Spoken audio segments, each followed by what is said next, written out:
Everyone, welcome to the Global Landscapes Forum Digital Summit. We today are talking about amplifying grassroots movement, and we're super excited and interested in hearing what you're doing, what you're interested in, and how we can help inform in this conversation. So today, we're going to have two speakers who will give their advice, and one person who has a story about how he wants to go bigger and bolder with his idea. So we invite you all to listen carefully, to think critically about how this relates to perhaps what you want to do in your life, the work that you're currently doing, and how you can help our speaker amplify his movement and achieve his goals. So to start off, I think I'll ask our speakers to introduce themselves in the context of why this topic is important today. So Cora, could you start off? Oh, yes. Can everybody hear me? Yep. Okay. Yes. Yeah, my name is Cora van Oosten. I'm from the Netherlands, and I'm absolutely passionate about landscapes. I love landscapes because they're so close to people's lives, to people's hearts. That's why I also like landscape stories and building landscape movements. And I think you cannot build a landscape movement without having a good landscape story. So that's my expectation for today, that we're going to learn how to build good stories so that we can build strong movements.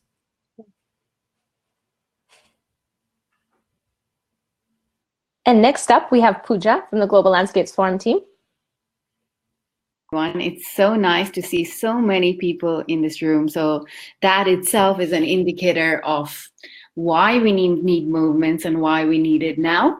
Very quickly, I come from the private sector. A lot of my work has been around building movements for brands that have a lot of money. But what I have done is worked on the skills, and I'm extremely honored and passionate those skills to people and places and causes that really need it. So I'm hoping to share some of those learnings with you and see if we can brainstorm a little bit and kickstart a little bit of a movement before we call it a day. Thanks. Excellent. And we also have a speaker, Joseph, who will be joining us ideally in a few moments. And Joseph is a young person who is passionate about landscapes, who's passionate about creating positive change. He's from Nigeria, and he's a social entrepreneur. He's been working in aquaculture for some time and is now trying to expand to look at how can we create more positive and more sustainable landscapes through sustainable farming methods that kind of combine aquaponics. But you'll hear more about the work that he does in a minute. And I'd like to invite everyone who's online right now to introduce themselves in the chat box, so we see who's here, why we care about this topic. If we look at the poll, it's about half and half in terms of first-time participants to GLF Digital Summit. So I'd like to invite those who are new to this conversation. It's definitely a unique format where we get to all crowdsource our learnings, our experiences, and build together. So the Global Landscapes Forum is really passionate about building communities and going beyond just an event. So we're excited to have you here with us and really encourage you to raise your voice so that we can contribute to this conversation together. Secondly, there's a second poll that asks, why are you joining this digital summit? And 84% have said, I want to learn about movement building. And 15 stating, I want to understand how to use communication tools effectively. So we will try our best to address both of these things in this digital summit, and encourage you to continue asking any questions and introducing yourselves here in the chat box. So at this point, I would like to start with our presentation on how to build a movement. It's definitely a buzzword that we all hear about. It's something us here at the GLF we talk about all the time, but it's something that we should start defining. So to present her perspective on how to spark a movement. So thanks, Selena. I do hear an echo. I'm hoping it's okay on your end. Is it all good? Yes, I think we can ask. All right. Let's move forward. Okay, so some of you may have seen this back in Nairobi, at GLF Nairobi. Actually, Selena, if you could go to the other slide, please. Yeah. Yep. Yeah. Go up, please. Sorry about that. We had some technical challenges today, so Selena's been kind enough to toggle the slides for me. Okay, so some of you may have seen this this presentation, a portion of this presentation back in GLF Nairobi. It really started in GLF Bonn when we invited someone called Scott Goodson, someone I call mentor, to GLF Bonn in 2017. Together with him, I had worked on movements on different things, from cars to shoes to banks. But what we had done was, but that was in a different world. Let's rein the whole conversation down to our context. So Selena, if you could go over to the next slide.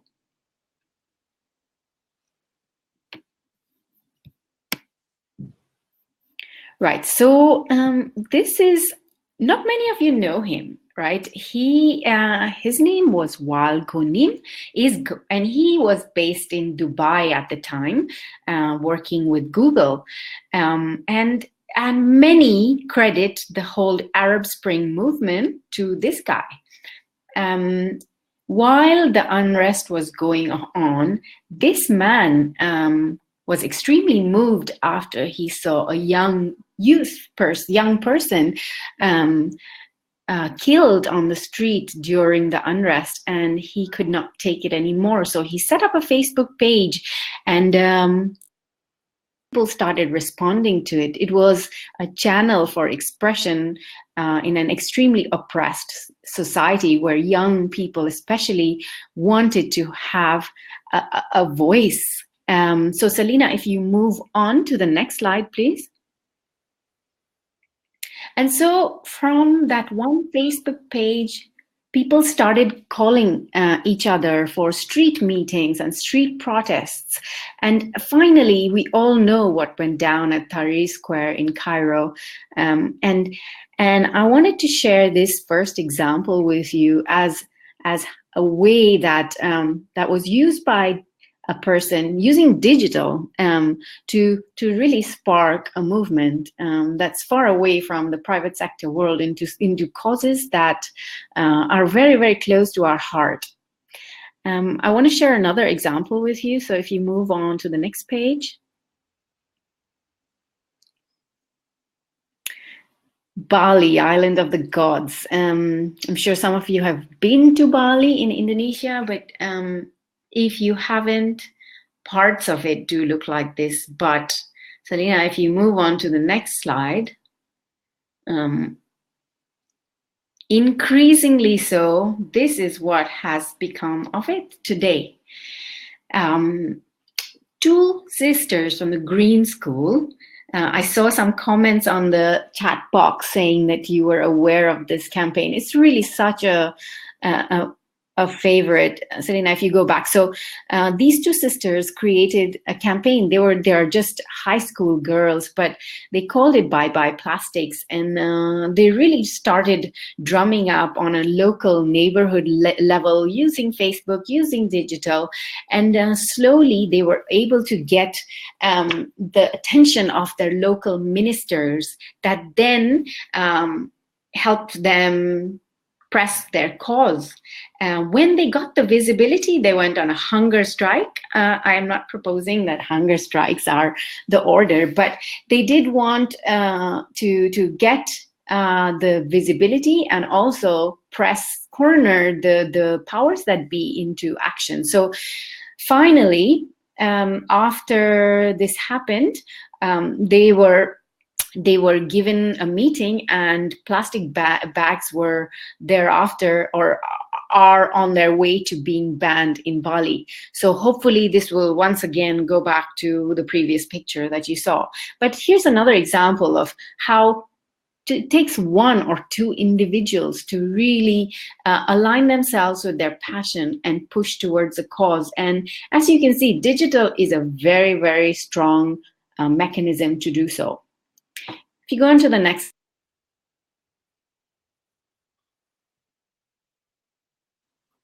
So then really the movement. So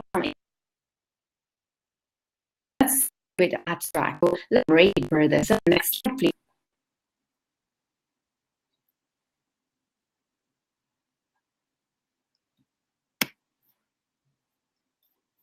Any luck with that?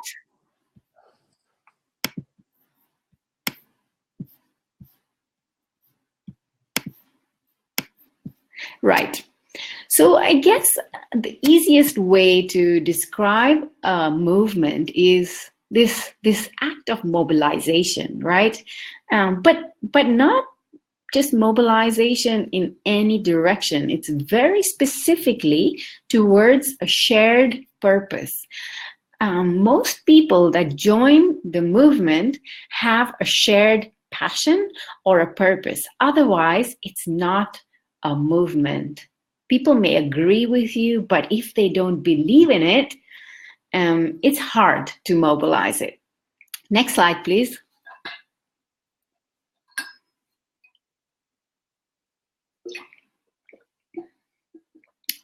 And so that mobilization and that purpose really needs to move towards a better community, a better and more sustainable world. So movements are not for money-making enterprises. It's really a larger cause where people get together for something bigger than themselves, right? If you go to the next slide. So then, while I put together a few questions, each of you must have had some ideas on how. Maybe you have an inspiration, maybe you have a purpose, maybe it's something that you're working on. But I want you to first think about some of the issues that you are most concerned with in your region. Right, and I understand in the context of this, of course, we are talking landscape restoration, how we can drive or try to achieve a more sustainable world. So feel free to leave some comments with a number 1 in the chat box so we know some of the issues that you're concerned with, and also please let us know the region. Maybe it's in Nigeria, maybe that is affected by migration. So give us some issues or the landscape level issue that you're most worried about. So do write some notes about number 1 if you're moved to. And then we can move on to number 2. I'll give you a minute to see if you can. Yeah, so I see already some. So let's talk about a landscape level issue that you are concerned about. Anyone?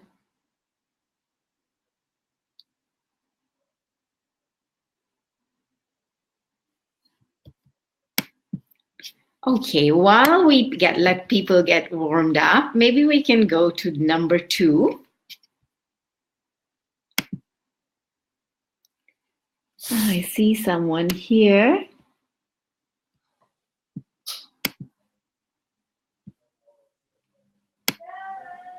Right, so let's pause at number 2 for a quick second and take a few questions. So somebody, Jamie has written, community and indigenous land rights. We work globally, but our partners and collaborators work in specific countries in Asia, Latin America, and Africa. So yes, this is a big issue, right? There was a large representation of indigenous communities at GLF Bonn recently, and this is something that was heard repetitively. In fact, one of the representatives spoke about how we cannot think about climate change, sustainable lands without first addressing the issue of indigenous land rights. So that's good. So we have an issue identified. Jamie, I would encourage you, and we're not going to solve it now, but I would encourage you to dive deeper into areas, right? Try to unravel that sentence further down. So talk about what kind of issues within the indigenous land rights you're facing, right? What we want to get to is a clear understanding so that anybody who joins your movement at any time can get it right away. It's called the elevator pitch, right?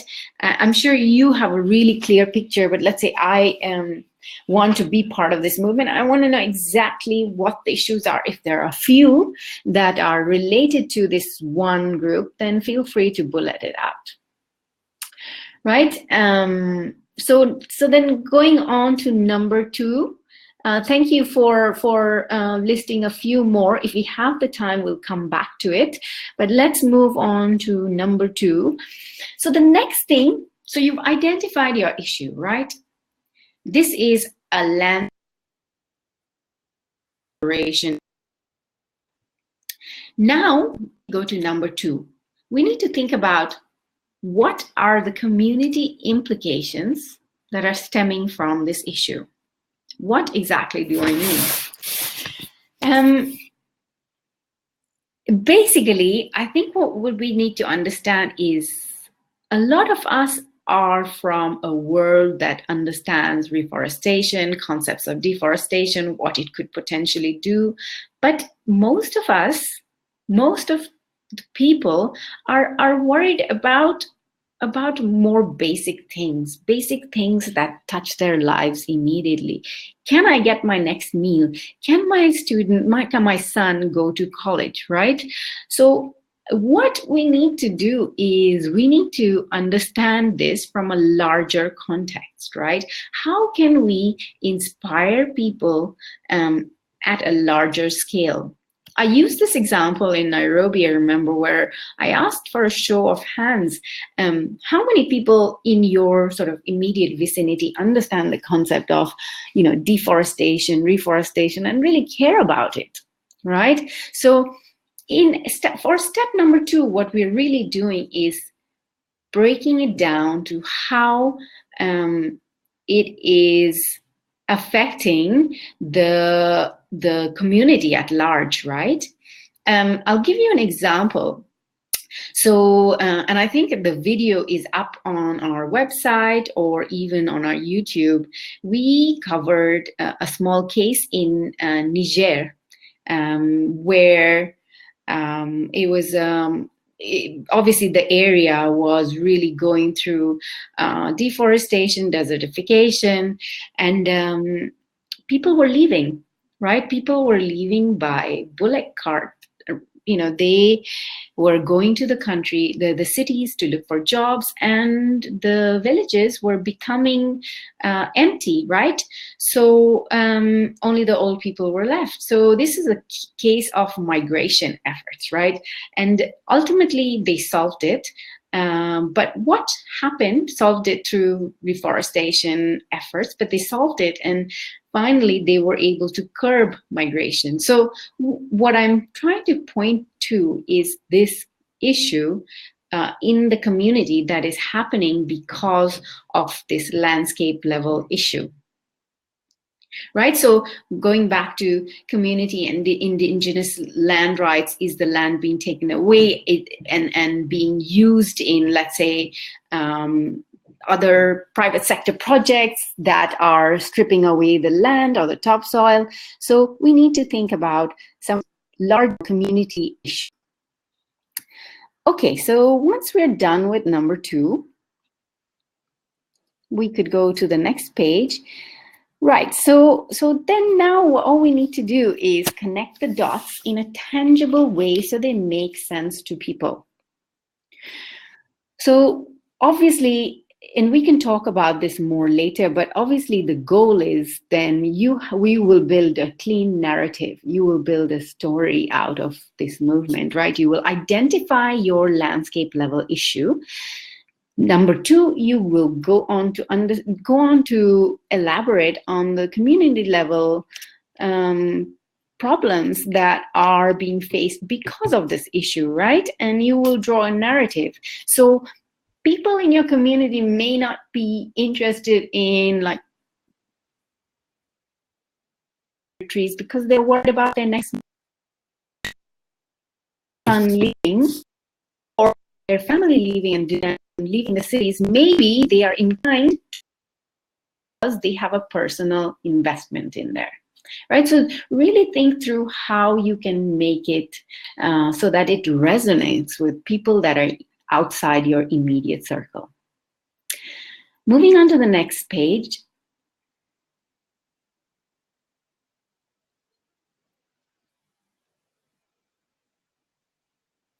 So number 4 is sparking the fire. So these are just some examples. So I'm going to go back to let's go back to the one we were talking about. And once Yusuf, our other colleague who's going to share, we can talk about it. So I would ideally like a little more detail on Jamie's comment, but for the moment, and we can return to it later, we know, let's say there are some indigenous land right issues, and let's say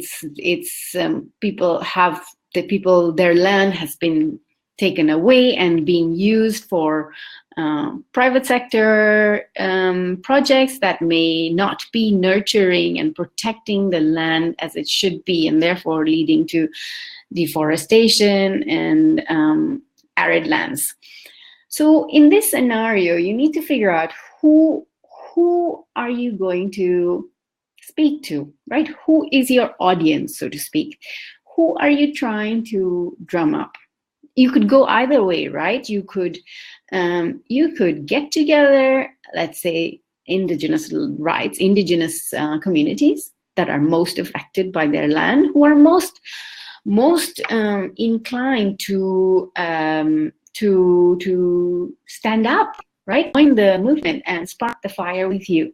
But you need to figure out what it is that you want out of it.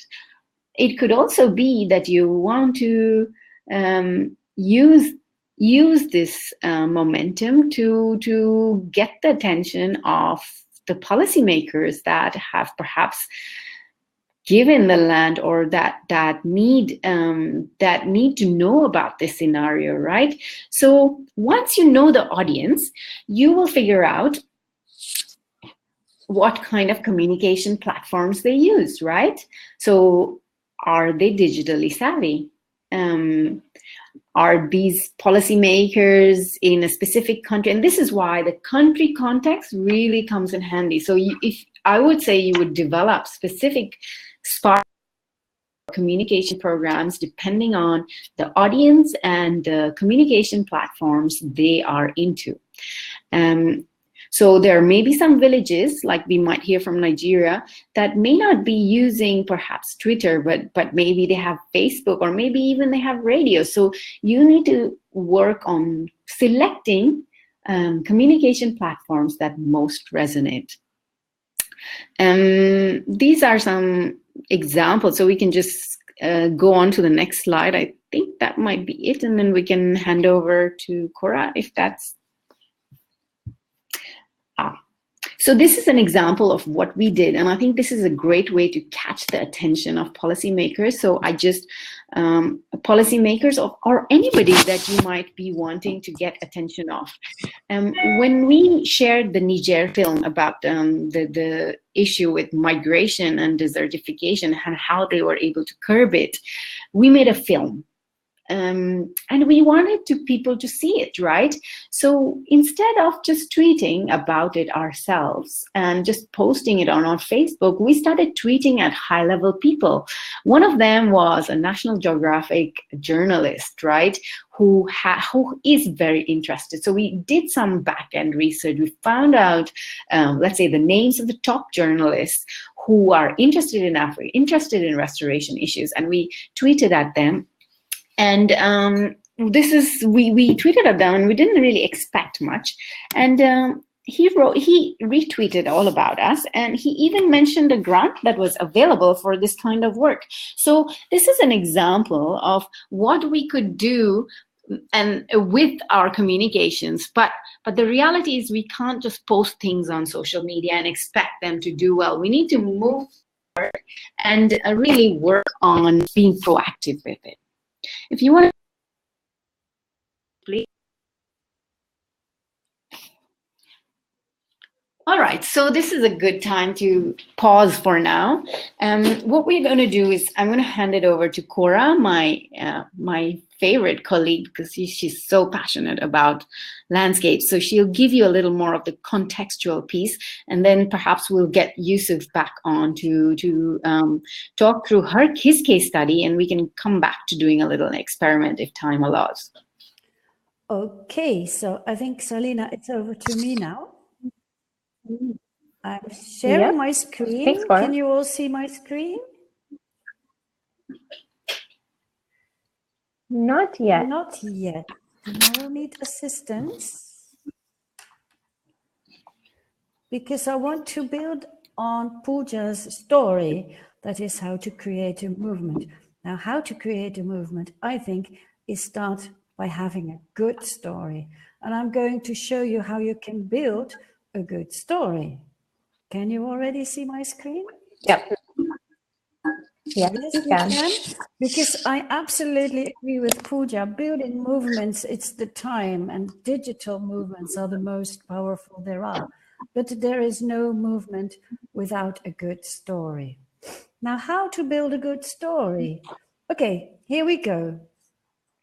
If you want to build a good story, first of all, and I'm not talking about digital now, I'm talking about any story. If you think of the stories that you loved when you were young and you sort of analyze them, you will see that all good stories, they start by setting the scene. Where are we? What's the place we're talking about? Where are we in? Then we start rising the action, rising momentum, building excitement, and building excitement until we reach a tension peak. That's really, really got to, everybody's into the story. And then when we get to this tension peak, then we start falling into the action. Then the action goes down and we calm down until we reach the plot. And the plot reveals the secret or the ending or the finalization of the story. Now, that's the normal way how we build a story. It's going up.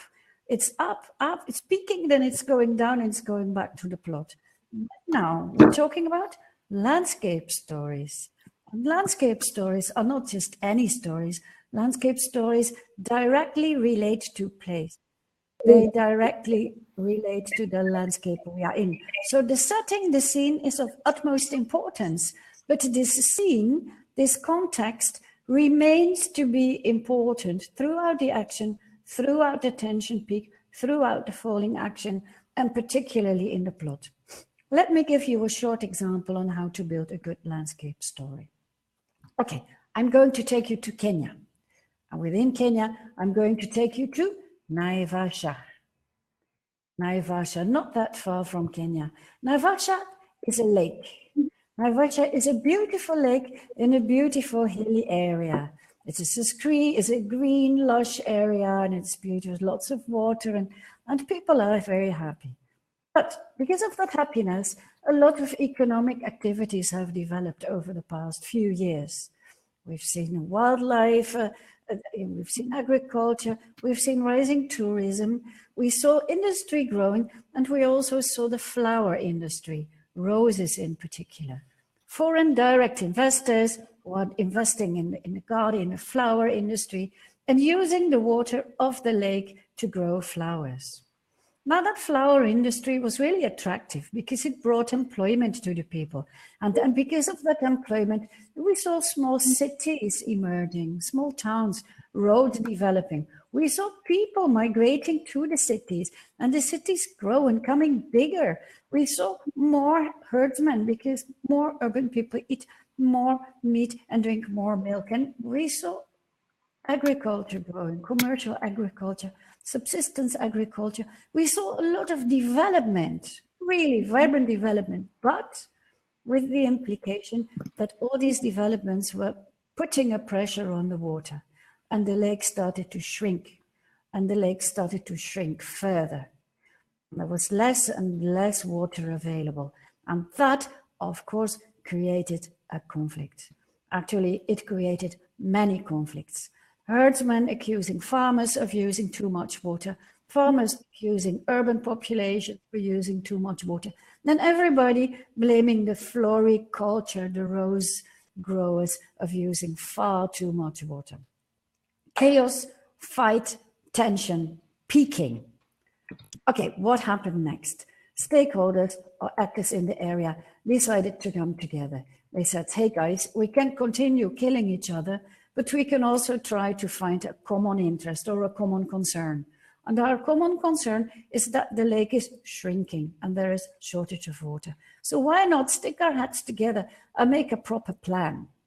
That was not an easy process. That was difficult, with lots of debate, discussion, negotiation. But finally, a strong group of multiple stakeholders came together and formed the Imarisha Naivalsha community. And that's a partnership, and Imarisha, if I'm not mistaken, stands for unity. So a united Naivalsha for the saving of our water resources. Okay, this group of people, stakeholders, they made serious planning. They did a lot of dialogue, negotiation, and they decided to really come to a wise use of water. So, hey, water resources are limited. We have to divide it, and we have to make a proper division. So collectively, they developed a water use plan and a land use plan, and they started to restore the areas surrounding the plan. And they started to be much wiser in their use of the water. Drip irrigation, reduction of water wastes, and all that. And what was very nice is that this group of people got sort of formalized. They became like a recognized body in charge of coordinating water and resource use. They became recognized by the government, and they got officially mandated to coordinate land and water use in the area. Now that is, I think, is a really important step in building sustainable and inclusive landscapes. And what happened, because of a much wider water use over the years, the lake has started to grow again, and the water became less scarce. And if you go there now, you see there is more water available, and people are using water much more wisely. And if there are problems, they bring it to Imarisha Naivalsha and they try to solve it. The flower industry is actually a really good participant because they caused part of the problem, but they took the responsibility and are currently known for their sustainable production of roses. And if I go to my supermarket in the Netherlands, I can actually buy roses from Lake Naivalsha. And if I buy these roses, I know that they are sustainably produced. And through my buying of roses, I help in better land use and better water management in Imarisha Naivalsha. That was the story. Now, I'm going to show you something that I think is important in this story. The story is nice. I find the story very appealing. But the story, first of all, talks about the landscape itself, the integrated, the socio-ecological system that stands for the landscape. Second, the story is about its multiple users and its multiple stakeholders and how these stakeholders came together to do something. Thirdly, the story is about institutionalization. So it's about institutionalizing stakeholder processes. It is about building institutions and changing behaviors. That, I think, is an important element of the story. The fourth element is about green growth and responsible business and economic viability of the landscape. And the fifth component is the land use management, the water resource management. Now, I think a good landscape story that is able to spark a movement has all these 5 components.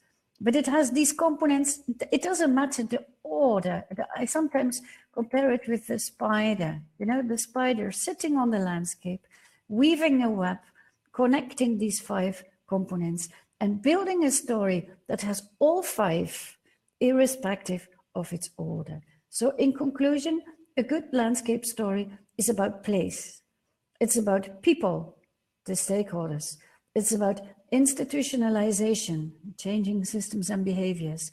It's about green economy. It's about sustainable growth. And finally, it's about good natural resources management. And then last but not least, it's about the spider that is able to weave these webs. And I think the spiders, that is you. That's the end of my story. Over to Selena. Thank you so much, Cora. I think it's great for us to see this visually and to start to tease apart what makes a compelling story and what makes a compelling landscape story, which can intersect really clearly with what Pooja was talking about a movement and touching into people and what they care about. But rather than being abstract today, we really wanted to talk about something concrete. It is easy to talk about what we would do in a theoretical sense, but much harder to take an idea, to take a project and to start integrating and infusing these movement and storytelling elements into it.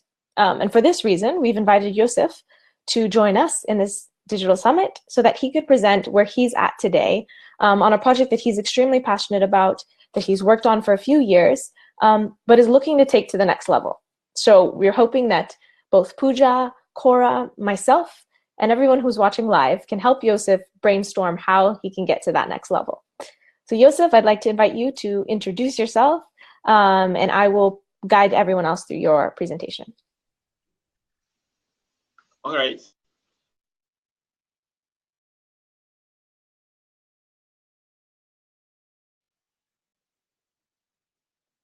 Great. Hello, Joseph. Can you introduce yourself? I think you were just muted. Okay. Hello? Yeah. All right. Good afternoon, Selena. I'm happy to be on this platform. Actually, I'm Yusuf Yahya. I'm a social entrepreneur. I'm into aquaculture and fisheries, agriculture, food production. Actually, we want to spark our movement from the local level to to a large scale now, and we call our movement Rain Rangers, and that is what we want to work with right away. Selena, please can you put on the slide? Yeah.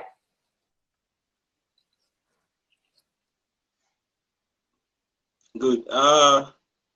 Shortly, you said, could you make a statement that if you are making a movement, you have to know your audience? And basically, in our movement here, Rain Rangers, our audience are farmers, the rural community farmers that comprises women and youth. So basically, we believe that farming transforms land, landscapes, and life. Can the smallholder farmer feed the world? It's a question.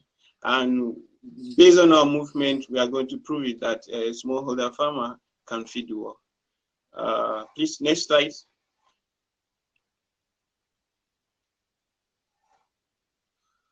So what's the problem? There is a motivation behind our movement.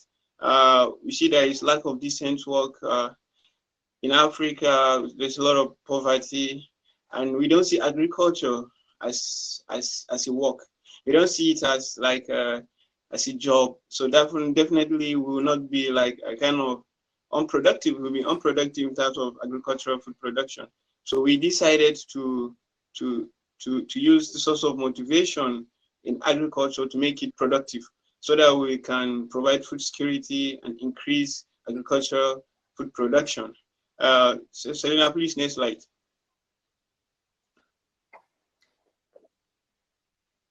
And the solution that we hope to provide based on the Cora story. Cora's story says you have to be that spider. You have to provide the connectivity within all these multi-stakeholders, and that is what we are doing.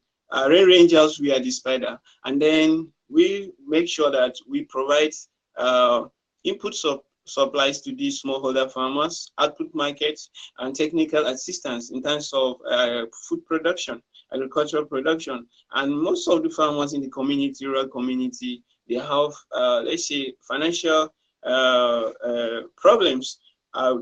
Based on our design, we provide a means whereby these farmers can be given facilities, agricultural facilities on credits, and which would enhance their production and it will make agriculture sustainable.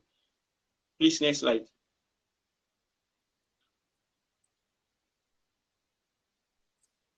This is a small history about Rain Rangers, which is a project, but there's a lot of story attached to it, and we don't have much time yet, so I would like to skip it up. Next slide.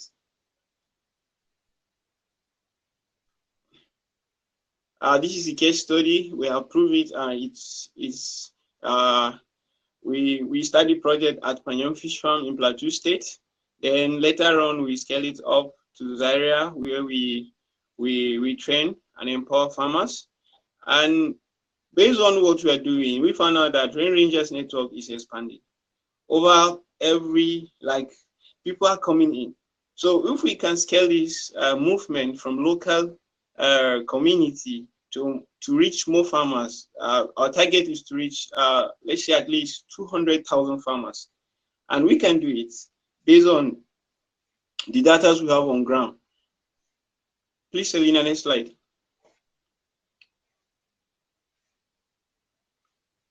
Great. So movement strategies are based on the audience that we have. We have farmers are our audience, and some of these farmers are in local rural communities.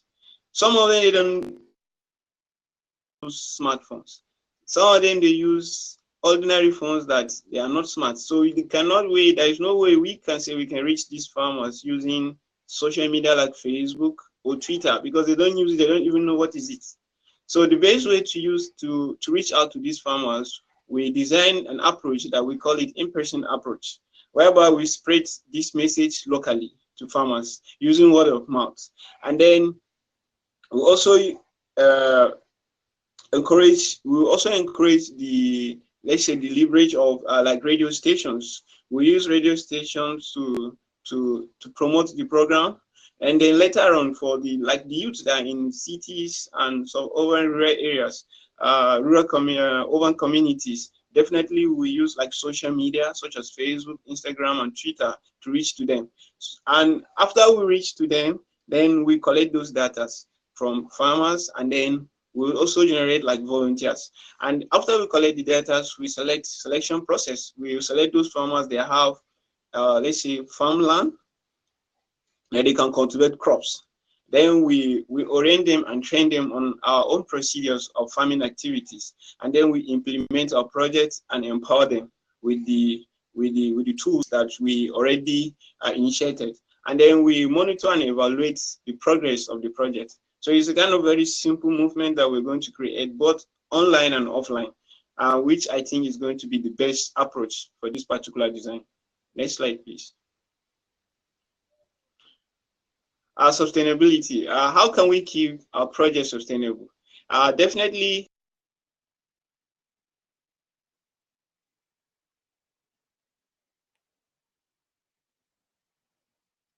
I'm not sure, but it seems like we've lost Joseph.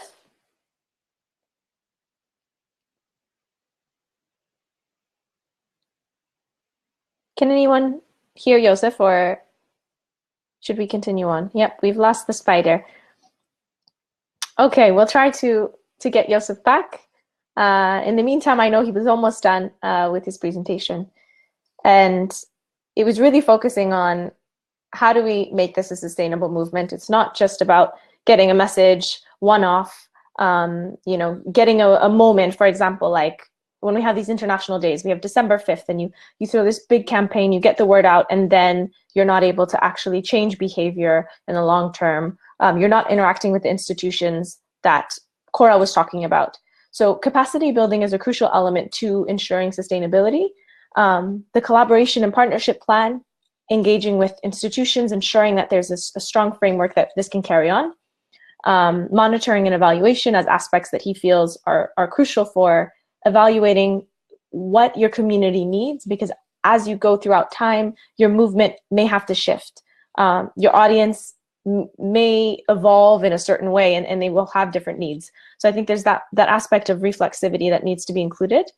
And then lastly, it's always important to include funding mobilization, as reaching so many people requires a lot of creativity, but also a fair bit of funding.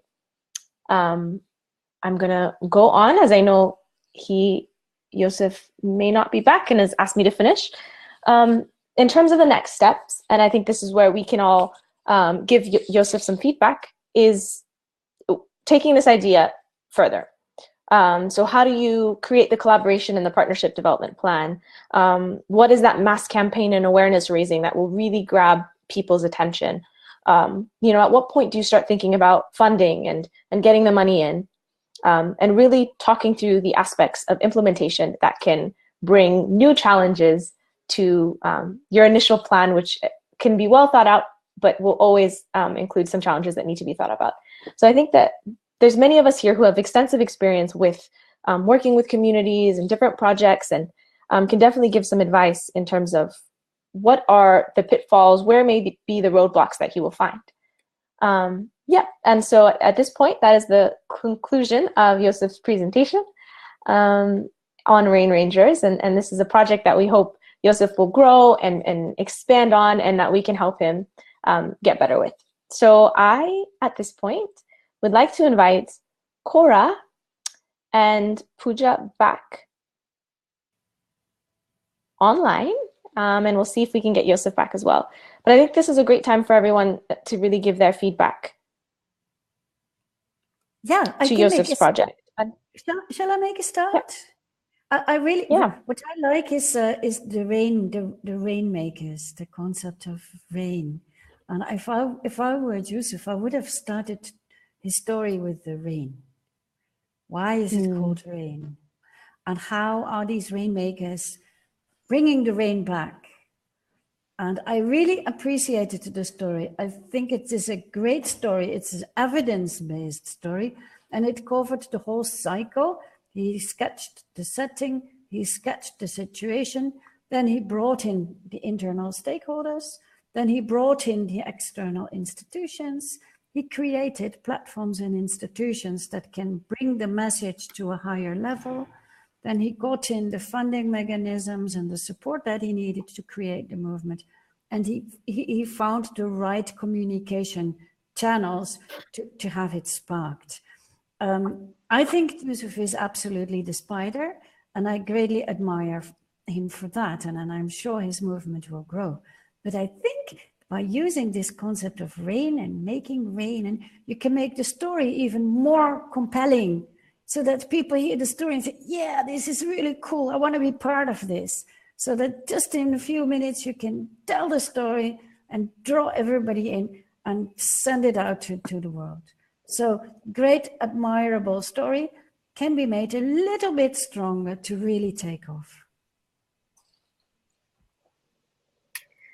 That was great, Cora. And yes, Yusuf, we met Yusuf back in Nairobi, and we've been hearing his story and his project. So this is really, it's great to see it developing, Yusuf. I am going to speak from the communication side and probably answer one of the questions that I saw earlier. So I think the first thing we need to do, right, to gain momentum is to rally your audiences, and that is people who have the same interests, right? But beyond that, you need to look at larger issues that are occurring in your area, right? I did a little bit of quick research and I found some interesting things, right? 1/3 of Nigeria's economy is dedicated to agricultural practices, right? So that's relatively large percentage that you can work with. That's a large number of people, especially considering that it's one of the largest and most polluted countries in the world, leading in fact to deforestation and environmental issues. So I would say Nigeria or your audience, your larger sort of people that you want to speak to are already perhaps aware or open to this idea that something needs to happen before it's too late. I've also noticed that youth is huge. It's a large part of the population. I don't have the exact percentage in front of me, but it's definitely skewed towards youth. And so I know that you want to focus on youth and women. But given your numbers, right, ideally you want this to become as big of a movement as possible, right? And like any film, right, there's always a hero and there's a second role. I'm not saying that we take women out of the equation, but perhaps the face of it could be youth, because you have an opportunity to tap into this huge audience, considering large youth population, considering how a fairly large percentage is practicing agriculture. So I think there's an opportunity to craft your audience and messaging and start rallying up these youth farmers that obviously have similar interests and passion and purpose to create nurtured land so that they have a better future. So yeah, I would love to give you that and see if you can use that to develop your communications piece, and feel free to keep in touch. And yeah, I'll pass it back to Selena now.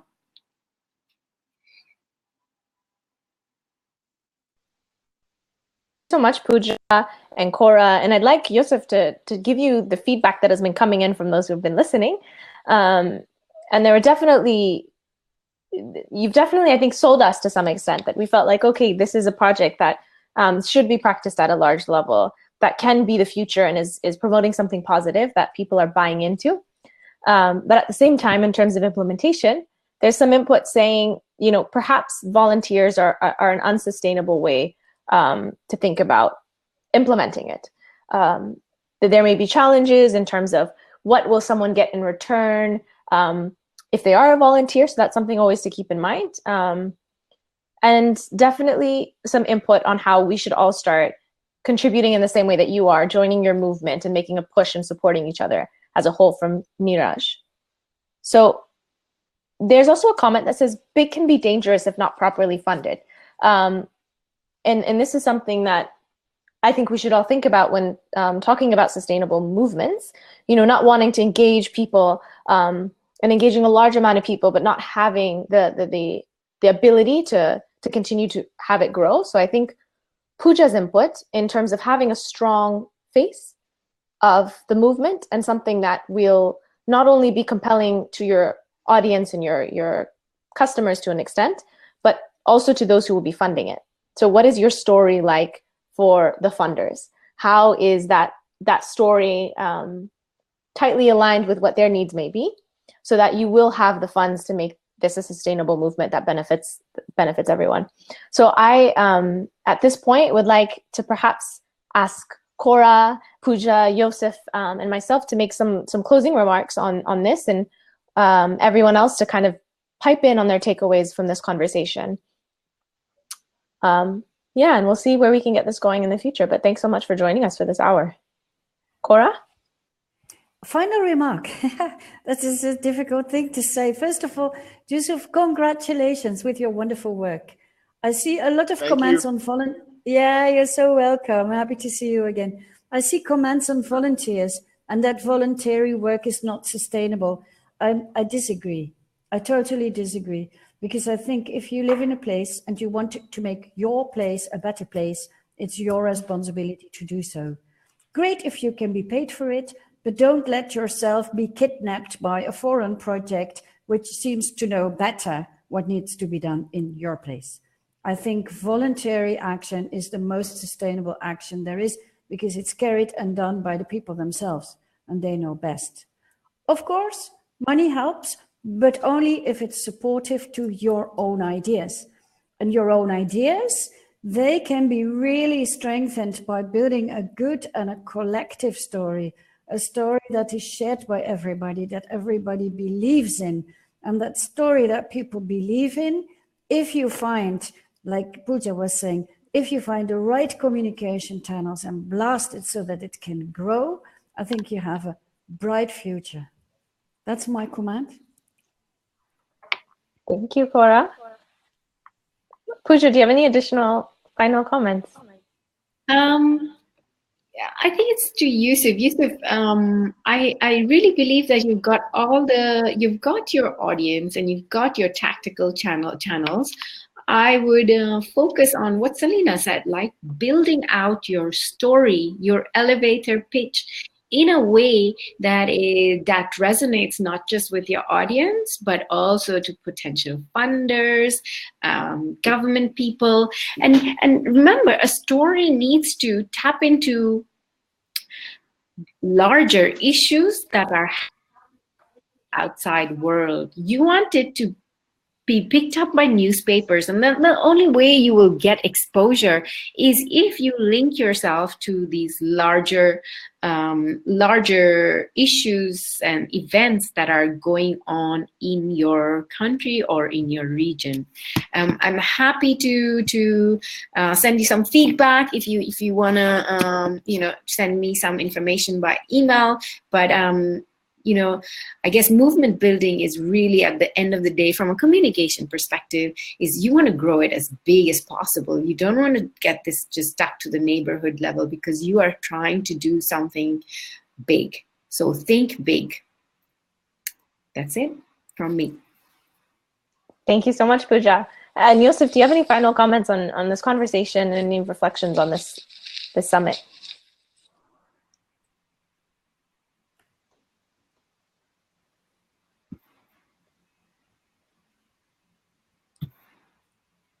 Hi, Yusuf, can you hear us? Yeah, Selena, I can hear you. Do you have any final reflections on this conversation? Yes, I want to respond to the comments. It says, the one that's correct, yeah. It says volunteerism that is not sustainable. Based on correct comments, it's absolutely right that volunteerism is sustainable. We plan to sustain our volunteers because we know that definitely some will come in and some will go out, but definitely we incentivize them. We plan to incentivize them because the volunteers have to be farmers themselves. And since they are farmers, they will receive incentives because through them, through the volunteerism, we try to see how we can get champion farmers, and we give them more incentives and more they are coming. So definitely the volunteerism is the best sustainable way to keep the project moving. So that is the only thing that I can say now. Thank you. Amazing. Honestly, I've loved having this conversation and watching how your plans have evolved. And I think that the GLF community will definitely want to hear how this goes in the future and keep us updated. There's people who are asking already, how can we get in touch with Yusuf, and how can we stay in touch with how this is growing for you, and when you may need help from the broader community to give you some advice. So at this point, I'd like to thank everyone for joining in this short conversation that had so much to talk about. If you are interested in having a follow-up digital summit on movement building that maybe dives a little deeper into some of these topics, we'd love to hear that. So definitely do mention that in the chat box, and we'll do our best to prepare that for you all. So thank you so much for joining. Thank you, Cora and Pooja, for your input. And most of all, thank you, Yusuf, for sharing your story and being willing to let us all give you some great advice. Thank you. Thanks, Thank everyone. you. Thank you. Yeah.